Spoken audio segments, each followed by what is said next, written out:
আপনার সুন্দর শখের পেজটা নষ্ট হয়ে যাবার পরে কেন দিকে নষ্ট হবে জানেন? কয়টা কারণ আছে।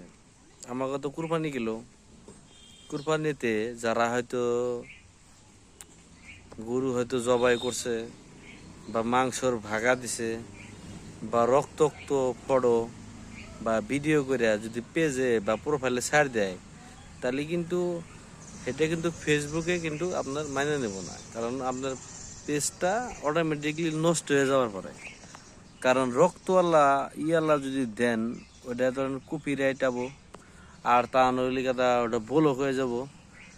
আর ওইটার জন্য কি জানি আপনার মনিটাইজেশনটাও ক্যান্সেল হয়ে যাওয়ার পরে তাই কই আপনার হয়তো তো শখের পেজটা যদি এরকম হয়, তাহলে তো ঘুমাবো না, ঘুম আসবই না। তার জন্য কইতাছি, এই রক্তাক্ত ফটো কেউ পেজের মধ্যে জানি ছাড় দিন না। হয়তো গরু জবাই করছে, রক্ত নাল ছুটে গেছে, এটা যদি দেন তাহলে কিন্তু আপনার পেজটা নষ্ট হয়ে যাবে। তার জন্য কইতাছি, পেজটা পেজটা পেজই থাক, ভালোই থাক, তেনে ফ্রেশ বস্তু দেন। কিন্তু কোনো হয়তো কাড়া, কোনো চাকু বা ছুরির, কোনো হয়তো চোকা বস্তু বা হয়তো রক্তওয়ালা বা ফড়ক মানে অল্প মাংস ভাগা দিছেন বা অন্য অন্য মানে অন্য দিক দিয়েও আর কি, ওই ধরনের বস্তুগুলো যাতে হয়তো পেজে আপলোড দেন না। আর পেজে আপলোড দিলে আপনার শখের পেজটা ব্যান্ড হয়ে যাবো গা।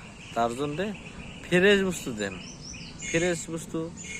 আপনি বুড়ে একটা সুন্দর জায়গায় একটা ফটো মারলেন, সেই ফটোটা আপলোড দিলেন, বা ভালো একটা জায়গায় ভিডিও বানালেন, ভিডিও আপলোড দিলেন। কের বস্তু কপিরাইটও দেন না। কপিরাইট যদি কের বস্তু কপি করেও দেন, সেটাও কিন্তু আপনার এই পেজটা নষ্ট হয়ে যাওয়ার পরে। সাবধানে সুস্থ মাইন্ডে কাম করেন, সবার পাশে থাকেন।